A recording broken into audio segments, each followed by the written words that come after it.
सासे बुरि मानसिया बुंबावबाय एबसु गुन्दा बर' जाति गुन्दा मिथिखाथारबाय बिसोर माने बर' बेरेखा मानसि थेवबो बिसोर बुङाखै मानो बुङाखै थांनाय 17 बोसोराव बिसोरनो एखेबारे बेसेबां स्किम फैदों हाग्रामानि समाव बे स्किमफोराव बिसोर 10% लानानै कालेक्सन खालामो खोरोमदाव औवारिया दिनै बड'फा उपेन्द्रनाथ ब्रह्मनि नाम लानायनि बेहा खुनु अधिकार गैया आं बे बाथ्राखौ बुंनाय जाबाय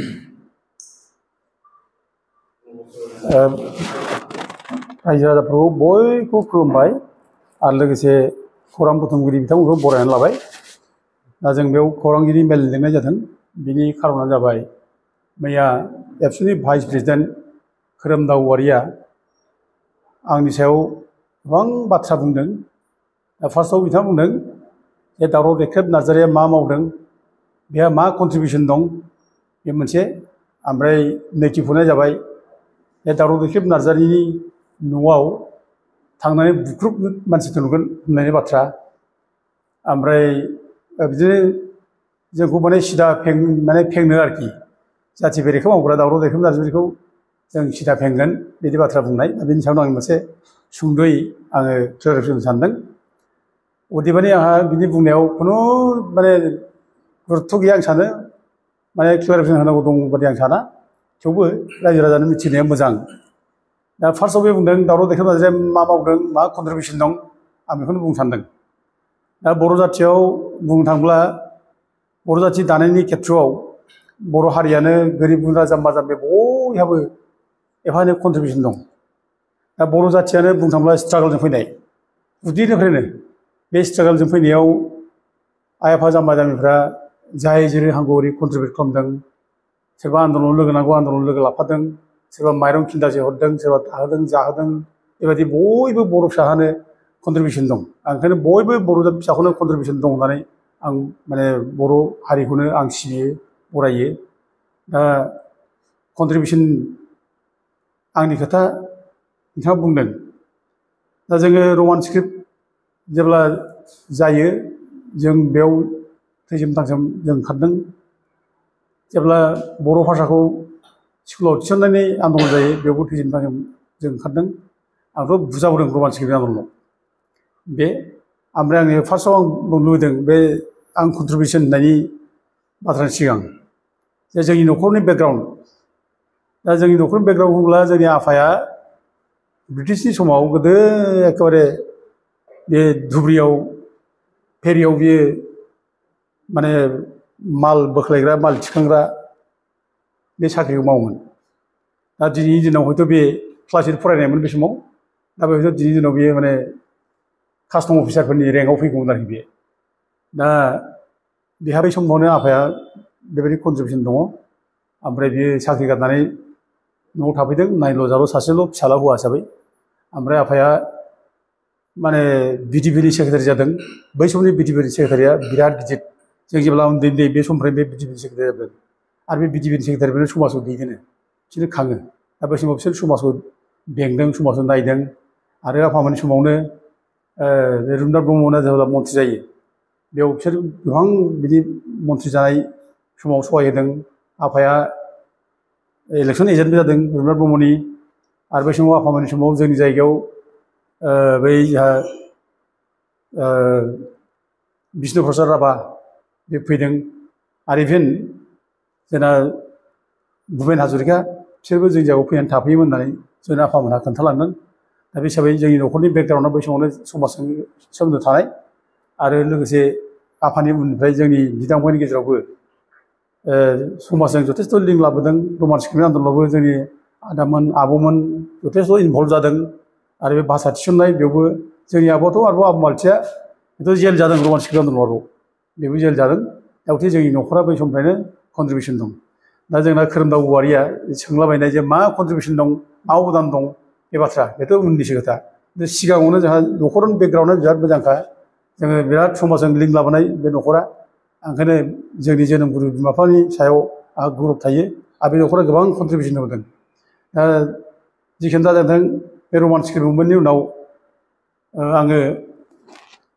बे दानि जेब्ला कलेजाव फरायो एबसु अफिसनि जायनाखि हा बागानसालिनि बेखौ जोङो सानसुमा कंकुर बसुमतारी ओमफ्राय आंनि बिदा गिदिर जलधर नार्जारि स्कलारशिपनि फैसा खांनानै जोङो माने बे हाखौ गुबुन गुबुन सर्सनिफ्राय फैसा एसे लानानै बे हाखौ बायदों दानि बागानसालि एबसु अफिस ओमफ्राय लोगोसे टेकापारानि जायनाखि एबसु अफिस बेखौ आं निजे बायनानै आंनि नामाव रेजिस्टार जादों आरोखि बे एबसुनि नामावनो जोङो होनाय जादों बे आरो बेल' नङा ओमफ्राय बै समावनो जोङो जेब्लानाखि 82 सोआव जोङो माने माबायाव दंमोन क'क्राझार कलेजाव दंमोन ओमफ्राय जोंना माबाया रनेन बसुमतारिया जेब्ला मन्थ्रिमोन जों बै समाव रायज्लायनानै बे दानि क'क्राझार डिस्ट्रिक्ट एबसुनि हा अफिस लुनाय ओमफ्राय बर' साहित्य सभानि हा अफिस लुनाय बेखौ जों रनेन बसुमतारिजों रायज्लायनानै बे हाखौ जोङो एलटमेन्टखौ जोङो बिसिनाव होदों आरोखि दा गथे बेफोर कन्ट्रिबिउसना जोंहा बै समनिफ्राय दंबोखायो दा बेनिफ्राय जोङो 1986 आव जेब्ला रौतायाव कनफारेन्स जायो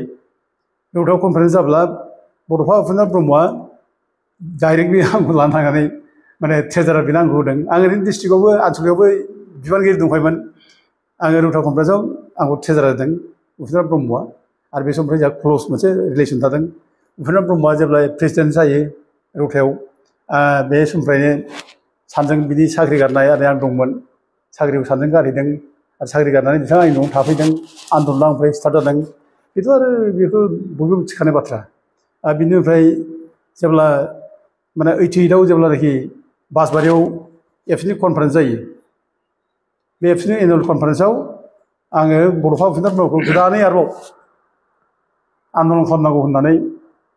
जिहेतु आन्दलन खालामनायनि हाबाफारिखौ लाखाबाय जेब्ला बे समाव उपेन्द्र ब्रह्मखौ गारनाय खुनु बाथ्रा गैया आरो उपेन्द्र ब्रह्मखौ गारनानै एबसुनि आन्दलना आलादा रायजो बिनायनि आन्दलना जानाय नङा बेखायनो आंनो बेखौ प्रप'जाल होनानै बेखौनो आंनो सायख'फिननानै प्रेसिडेन्ट खालामनाय जादों दा बे हिसाबै बड'फानि आन्दलनाव आं ट्रेजारारमोन आरो बड'फानि समाव आङो जेसेबां आन्दलननि जेसेबां खरसा बरसा जों जेसेबां हायो खस्थ' खालामनानै जोङो रांखावरि बुथुमनाय सहाय होनाय बेखौ खालामदों ओमफ्राय जेब्ला बड'फाया लोमजायो बड'फा लोमजानायावबो बिराद खस्थ' खालामनानै जोङो रांखावरि माबानानै जोङो बड'फानो सहाय खालामदों इभेन आङो बड'फानो फैसा हैनायाव बे बेंगलनि मामोन रायदाक दै बे रायदाक दैखौ मोनानि 7थासोआव आं सानस्रिना बारदों आंजों लोगो दंफायोमोन ओमफ्राय बारनानै जोङो बे माबायाव हेमागुरियाव कलेन्द्र मुसाहारि होननाय बै समाव बिडिअमोन आरो दा बे रिटायार्ड आइएएस अफिसार कलेन्द्र मुसाहारि दा बेनाव थांनानै जों हर थाहैदों दा बेबायदि रेकर्ड जाहा दं दै बारनाय रेकर्ड सानस्रिना बारनाय आरो बै समावथ' आन्दलनाव जों बे दै सानस्रिना बारनाय थाबायनाय आन्दलन खालामनाय बेथ' बयबो खालामखादों बयबो बेखौ खालामदों आंल' नङा आरोखि जाय जेरै खामानि मावनाय हिन्जावफ्रा बिराद गोजान जायगायाव साइकेल सालायनानै फैनाय बे समाव आन्दलननि रुपा ओरैबायदि दस्रामोन दा जाय जेरै नोंखौनो ओरै कन्ट्रिबिउसन होदों दा जोंहा बे थांबाय आरो जेब्ला बड'फाया रुंसारि जायो बड'फा रुंसारि जाब्ला बड'फानि बाउन्डारि वालखौ लुनायाव आं दायथ' लानानै बे वालखौ आं बानायनाय जादों रायजो राजाखौ लानानै बे पाटगाव एरियानि रायजोफोर ओमफ्राय सेरफांगुरि एरियानि रायजोफोर ओमफ्राय माखासे दतमानि एलेकानि रायजोफोर बेखौ सोलाय जों रायजोखौ लानानै बे आथियाबारि एरियानिफ्राय जोङो बल्डारखौ रोगानाय जादों ओमफ्राय बे डिअ पान्डे दंमोन डिअ पान्डेया जोंनो हेल्प खालामदों आरो इसेबां क'क्राझारनि बे बर' कन्ट्राक्टर दं बाङालि कन्ट्राक्टर दं मारवारिफोर दं बिजनेसमेनफोर बिसोर जोंखौ सहाय खालामदों जों एबसुनिफ्राय फैसा गरसेबो जों बाहायनो हायाखै बे समाव जोंहा फान्डबो गैखाया दा गथे बिसोरनि हेल्पजों जों बे बाउन्डारि वालखौ जों लुनाय जादों आरो बे बाउन्डारि वालखौ लुदों बे माने गेलेमफुनि सासे माने कन्ट्राक्टर जाय बल्डारजों जाय माने वाल बानायनो गोरों बेखौ नागिरना जों लायदों प्रदीप गले होननाय बे प्रदीप गलेया बेखौ बानायदों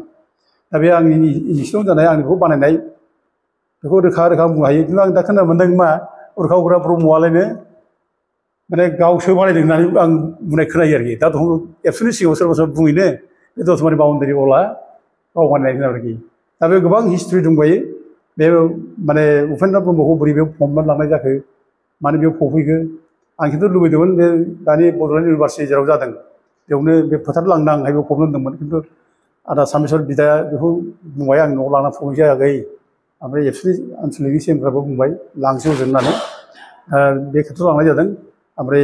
जेराव जों फबदों बे जायगाबो न'आवमोन नैबे बर' गारियाव थांनाय सेराव आगदाथिंजाय मोनसे हा आधा बिगा हा लानानै बेयावनो फबना दोनदोंमोन ओमफ्राय बेखौ बोराबबाय बेथ' जाया बे आधा बिगायाव बोरै फबनो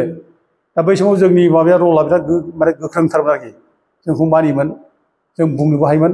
ओमफ्राय आं बेखौ सोलायबाय बे जाया होननानै बेयाव जाया होननानै बे जेराव फबदोंबो लाबोबाय आरो जेराव फबदों बे जायगायावबो हाफ्रा एखे थुख्रा थुख्रा बयनिबो रानोमोन एखनबा सोरबा सुपारि मेकिं इन्डास्ट्रि ओमफ्राय जिबि माने स्कुल दंमोन एल पि स्कुल आरो कचुरि बिदि कचुरबा मोनसे माबा दंमोन आरोखि उइभिं बिदि सेन्टार दंमोन आरोखि ओमफ्राय ब्रह्मनिबो हा दंमोन उनाव बेखौ आङो एखे खरदर रायज्लायनानै थिग खालामजोब्बाय आरो नैबे जायनाखि एल पि स्कुल सिङाव दंमोन बेखौ जोङो माबायाव लाना फैबाय आरोखि खोलाजायै बे स्कुलाव नुफैनाय जाबाय दा बे अबदाना आंनि कन्ट्रिबिउसन दा खोरोमदाव औवारिया बेनि सायाव खुनुदिन बे माने बुंनो हाया आंहा बेयाव आखाइ गैया होननानै खुनुदिन बुंनो हाया आं बानायनाय बे दा बे बड'फानि बे थांबाय ओमफ्राय जेब्ला माने 95निफ्राय जेब्लानाखि माबा जायो जोंनि गेजेराव बिराद हुलुस्थुल माबा जाबाय बि एस सि आव गावस्रा गावस्रि जाबाय बे उरखावग्रा ब्रह्मनि थाखाय बि एस सि आव नांलाय खमलाय जाबाय प्रेमसिं सानसुमा ग्रुप गारलाबाथा ग्रुप उरखावग्रा ग्रुप बे उरखावग्रा ब्रह्म बिदि खालामबाय ओमफ्राय ओरैबायदि मोनसे परिस्थिति खालामबाय दा बे समाव आङो एखेबारे स्पर्ट्सआव आं खामानि मावहैबाय आं खुनुदिन राजनितियाव ओंखारलानानै आं जेब्ला स्पर्ट्सआव खामानि मावो क'क्राझार डिस्ट्रिक्ट स्पर्ट्स एस'सियेसनाव आङो बिराद गिदिर गिदिर टुर्नामेन्ट खालामदों बे जायगायाव बे समाव माने अल इण्डिया वमेन बक्सिं माने चेम्पियनशिप बेखौ आं खालामनाय जादों आरो लोगोसे अल आसाम भेटेरान एथलेटिक माने मिट आंनो खालामदों आं कनभेनर आंखौनो दायित्व होदों आरो अल आसाम माने एमेचार एथलेटिक एस'सियेसन बिदिबो टुर्नामेन्ट जादों आंनि कनभेनर आंखौ माने क'क्राझार डिस्ट्रिक्ट स्पर्ट्स एस'सियेसना दायित्व होनानै बिराद डिसिप्लिन भाबै खालामदों दा बिसोर जेरै प्रमद बर'मोना खालामनाय खोथा बुंदों बिराद गिदिर गिदिर खिन्थु बै समावनो बिराद गिदिर जाखादों आरो जोंनि बे प्रग्रामाव गभर्नर फैदों आसामनि गभर्नरा फैदों खुनुदिन बे स्पर्ट्सनि मोनसे प्रग्रामाव गभर्नर थानाय हिस्ट्रि गैया जोंनि दिनाव फैदों आरो बे प्रग्रामावनो जोंहा मानगोनां रन्जित शेखर मुसाहारिया बे समाव डिजिपिमोन माबानि BSFनि बे बिथाङा हेलिकप्टार गंनै लानानै फैदों बेसेबां गिदिर गौरब जोंनि थाखाय बर' जाथिया जे जोंहा जे सासे गिदिर मानसि दं हेलिकप्टार लानानै गिदिंनो हायो बेखौ जोङो गोग्गानाय मोनो आरोखि बेबायदि परिचय जों लानो हादों बिथां फैनायाव जों माने मोजां मोनदों बे आंनि जायनाखि खामानि मावनाय बे जादों ओमफ्राय आं स्पर्ट्सआव थाब्लानो 7 जन PI फिजिकेल इन्सट्राक्टर बिनि पस्टखौ आं लाना फैदों ओमफ्राय बिनि एपइन्टमेन्टखौ आंनो बे माने प्रफुल्ल महन्त चिफ मिनिस्टार बेखौ रायज्लायनानै बे पस्टखौबो जोङो सेंसन खालामनानै एपइन्टमेन्टखौ आंनो होदों दा जायफोरा PI दङ क'क्राझाराव बिसोर सिखार खालामो गासैबो आंनि माने कन्ट्रिबिउसन दं नालाय आं बानायदों नालाय सिखार खालामगोन आरो लोगोसे बे स्पर्ट्सआव थाब्लानो आंनो बे समाव जोंनि बिराद मोजां माबामोन एडमिनिस्ट्रेसनाबो जोंनि SP DC मोजांमोन क'क्राझार माने पुलिसाव बै समनि माने SP आरो IGP बिसोर आंजों खोब क्लसमोन ओंखायनो पुलिसाव गासै 45 जन साख्रि होदों आंनि दायित्वआव आंनि इनिसियेटिभआव 45 जन साख्रि मामुलि साख्रि नङा बे दा बिनि प्रमानफ्रा सोर होदोंब्ला बे अमरेन ब्रह्म बे लेब्रा आखिनि भलि गेलेग्रा बिसोर दं ओमफ्राय माबा करुना बिसोर दङ ओमफ्राय माइकेल कासबारि दङ गोथार माने बसुमतारी माबानि दङ ओमफ्राय सुन्दरिमोन हिन्जावफोरनि गेजेराव जेनेबा अनिमा बेनुमामोन बिसोर दङ बे गासिबो माने 45 जन साख्रि आं होनादों दा नै खोरोमदाव औवारिमोनहा बे दिफेन बर'मोनहा बुंनायसाय एफोराव थानानै बिसोर साबसे मानसि साख्रि होदों दिनैसिम बुं बे प्रमद बर'जों लोगो लानानै साबसे साख्रि होदों बुं बेखौ होनो हागोन नामा बुं आरो लोगोसे बे दानि साइडनि जायनाखि टुर्नामेन्ट जाबाय थायो बे प्रमद बर'आ जेराव टुर्नामेन्ट खालामो फुटबल टुर्नामेन्ट बे स्पेसियेल एरिया गेम सेन्टार बे स्पेसियेल एरिया गेम सेन्टारा बे दावराव देखेब नार्जारिनि इनस्टिटिउटआव जानाय बेखौ आङो लाबोदों बै समाव रबिन बरदलै जा माने केप्टेन रबिन बरदलै गपिनाथ बरदलैनि फिसाला बे डाइरेक्टरमोन साइनि दा बेजों रायज्लायनानै आं बिराद सोमोन्दो मोजां आरो स्पर्ट्सआव जों बिराद मोजां मावनाय हिसाबै बिथांनो जोंनो प्रप'जाल होबाय जे बेखौ नोंसोर लांदो आरो स्पेसियेल एरिया गेम सेन्टारा बेमोन साइ स्पेसियेल एरिया गेम सेन्टारा जे बेयाव जोंनो मोनब्रै डिसिप्लिनसो हरदों माने फुटबल एथलेटिक ओमफ्राय बक्सिं आर्सारि बेखौ आरोखि माने बे जायगाया जोंनि थाखाय खोब पटेनसियेल बे जायगाया आरोखि जोंनि मानसिफ्रा माने फुटबल गेलेनो हायो ओमफ्राय बक्सिङाव हायो आर्सारियावबो हायो ओमफ्राय बे एथलेटआव मोजां ओंखायनो बे माबाखौ मोनब्रै डिसिप्लिनखौ लानानै बे साइ स्पेसियेल सेन्टारखौ हरदों आरो बे ट्रेनिं सेन्टारसो बे मोनसे स्टेडियाम नङा बे ट्रेनिं सेन्टार बेयाव माने मोजां गथ'फोरखौ मोजां गारि बिथिङाव थानाय टेलेन्ट गोनां गथ'फोरखौ माने सायख'नानै लायनानै बेयाव हस्टेलाव दोनफैनाय जायो आरो बे हस्टेलाव थानो जानो होनाय जायो फरायनो होनाय जायो आरो लोगोसे बिसोरनो स्कलारशिप होनाय जायो गाननाय जोमनाय होयो बिराद मोजां स्किम बे दा बे स्किमखौ जों लाबोनो हादों बे आंनि सिगाङाव जानाय बेखौ स्पर्ट्सनि जेसेबां मानसि दं सिखार खालामजोबगोन जेब्ला क'क्राझाराव 98आव माने इक'नमिक डेभेलपमेन्ट मोनसे सेमिनार जायो भारतनि हम सेक्रेटारि पिडिसि फैदों बेयाव गभर्नर फैदों बेयाव दा बे समावनो बिथांमोना जोंनो बेयाव बे जिनिसखौ एप्रुभ खालामना गालांखादों बेखौ ओमफ्राय फान्डखौ बिसोरनो माने रिलिज खालामना होलांदों जोंनो बे फान्डखौ आरोखि दा गथिखे बे स्पेसियेल इरिगेसन बानायनायाव आखाइ दं खोरोमदाव औवारिमोनहा बेबायदि माबा मोनसे कन्ट्रिबिउसन दं नामा नोंसोरो दिनै फुटबल जोबाय थायो गामि गामि मा होबाय थायो नोंसोर बेबायदि खालामदों नामा एबसुलि दिफेन बर'मोनहा माबा खालामदों नामा बुंनायसाय दा बेबायदि अबदान आंहा गिदिर माने दङ आं ओंखायनो दिनै बेखौ बुंनो हायो आंबो जे बुंनो गोसो जाया बे गावनि बाथ्राखौ खिन्थु बिसोरो सोंनाय बिसोरनि अहंखारजों बुंनाय बेयाव आं दिनै बुंनो गोनां जानायखाय आं बुंनाय जाबाय आरो बेल' नङा गोबां बाथ्रा दं जेब्ला माने बर' रावखौ माने 8 सिदुलाव सोनायनि बाथ्रा बुङो बर' रावखौ 8 सिदुलाव सोनाय बाथ्रा बुंब्ला बर' साहित्य सभाया बे समाव सिलआव central institute of Indian languages महिसाराव बे समाव मोनसे डिक्सनारि कम्पाइल खालामनो बे डिक्सनारि कम्पाइल खालामनायाव बिराद प्रब्लेम जाबाय बिस्रा हेल्प फाइनान्सियेल हेल्प गैया बिराद माने दिगदार जाबाय जोंना डक्टर सुरत नार्जारि दानि बर' साहित्य सभानि प्रेसिडेन्ट बिथांमोना बेखौ खालामदों बे समाव आं बिसोरनि अबस्थाखौ गाज्रि नुनायखाय आङो थांनानै 91आव बिसोरखौ आं हेल्प खालामदों आरो हेल्प खालामनानै बिनि उनावसो बिसोरो बेखौ माने डिक्सनारिखौ कमप्लिट खालामनो हादों दा गथिखे आं बे बुंनाय बाथ्रा नङा आं हेल्प होदों होननानै बेखौ स्वयं मानगोनां डक्टर सुरत नार्जारिया गावसोरनो गावसोरनि बे कम्पाइल जायनाखि खालामनाय टिम बे टिमानो डिक्सनारि माने फरवार्डिं माबायाव लिरदों दावराव दैखां नार्जारिखौ हाजासे साबायखर बिथाङा जोंखौ सहाय होदों होननानै लिरदों दा गथिखे आंहा मानो कन्ट्रिबिउसन गैया आङो माने थुनलाइयावबो आंहा कन्ट्रिबिउसन दं 91आव जा माबा जादों डिक्सनारि दिहुनदों आंहा बेयाव माने दङ गोबां माने बे ससियेल वार्कफ्राव आं रायजो राजाखौ हेल्प खालामदों लामा लामा माने रायजोफोरजों लोगो लानानै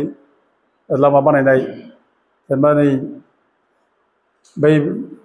माने बिसमुरि ओमफ्राय कारिगाव गेजेराव थानाय लामा बेसेबांबा गोलाव एकेबारे जेबो गैया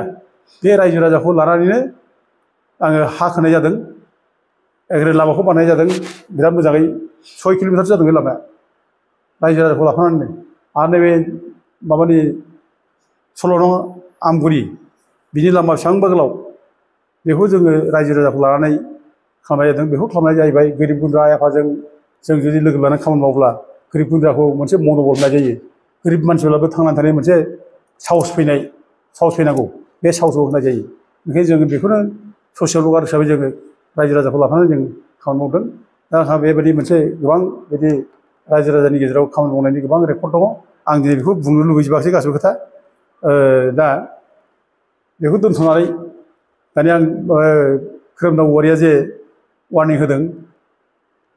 बे दावराव दैखेब नार्जारिनि न'आव थांनानै बे न'खौ बुख्रुबनायनि बाथ्रा बुंदों ओमफ्राय लोगोसे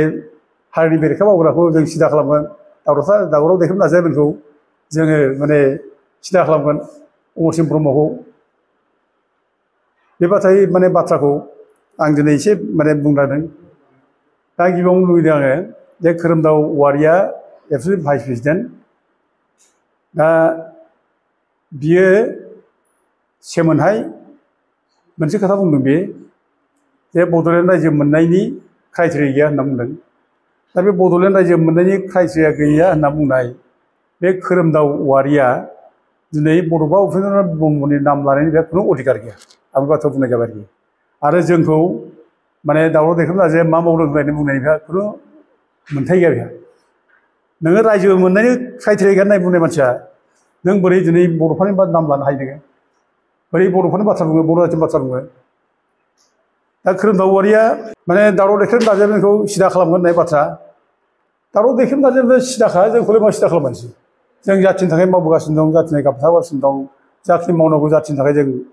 माने जेब्ला बिफद जायो जों मावबोगासिनो दङ दा बे समाव जोंखौ सिदा मा खालामगोनलाय सिदाथ' नोंसोरसो खालामगोन दा रायजोफ्रा दिनै नोंसोरखौ माने सिदा खालामनो थाखाय दिनै माने माबागासिनो दं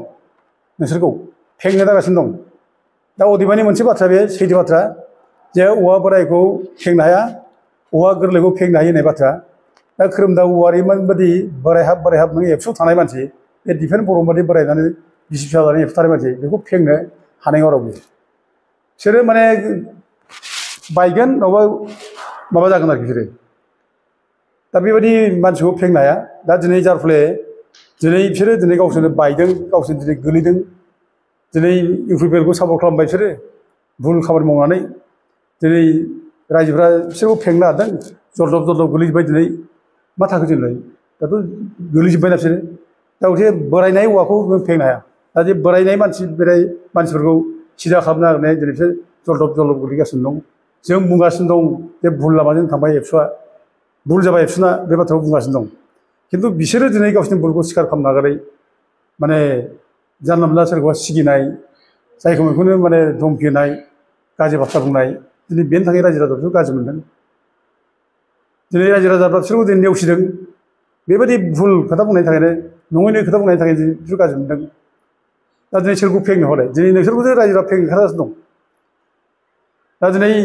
न' खुख्रिबलायनायनि बाथ्रा न' बुख्रुबनायनि बाथ्रा सासे एबसुनि भाइस प्रेसिडेन्टआ बेबायदिथ' क्रिमिनेल भाषा बुंनो हायोना बेथ' सासे क्रिमिनेल मानसिनिसो राव बियो माने ओरैबायदि दुथां ओरैबायदि गाज्रि मन'भाबा ओरैबायदि गाज्रि माने बिसोरो गाज्रि खामानि मावनो हायो बिसोर गाज्रि बाथ्रा बुंनो हायो बेखौ दिनै खोरोमदाव औवारिया गावनि खुगाजों बे न' दावराव देख्रुब नार्जारिनि न'आव थांनानै बुख्रुबनो हायो होननाय खोथा बेनो प्रमान होनाय जाबाय बिसोर गुन्दा खामानि मावहैयो बेखौ दिनै बे प्रमान जाबाय आरोखि दा दिनै जोङो बिसोरखौ लुबैदों जे दिनै मोजां मावलांथों बिटिसिआ दिनै गोदान सरकार दाबाय हाग्रामा महिलारिया गोदानै फैबाय रायजो राजाफ्रा बयबो सापर्ट खालामदों गोदान सरकार माने बिटिसिखौ सालायथों होननानै बिसोर अधर्ज जाबाय सानसेयावनो एखेबारे हालिया बिसोरो नेनो हाला दा बोरै सिफायफिननो हानो बे माने हाग्रामानि सरकारखौ बिसोर अधर्जजों दिनै माने प्रग्राम लालाबायबाय जे अक्ट'बर मासावनो आन्दलन जागोन दा आन्दलन जानायनि माबायाबो खारनाबो होबाय जे माने 125 एमेन्डमेन्ट बिलखौ इमप्लिमेन्ट खालामनांगौ दा आं दाखालि बेखौनो क्लियार दोनबाय 125 एमेन्डमेन्ट बिलआ मा जिनिस आं रोखा बुंना होबाय दा बिथांमोना बुं बेखौ 125 एमेन्डमेन्ट बिलआ मानो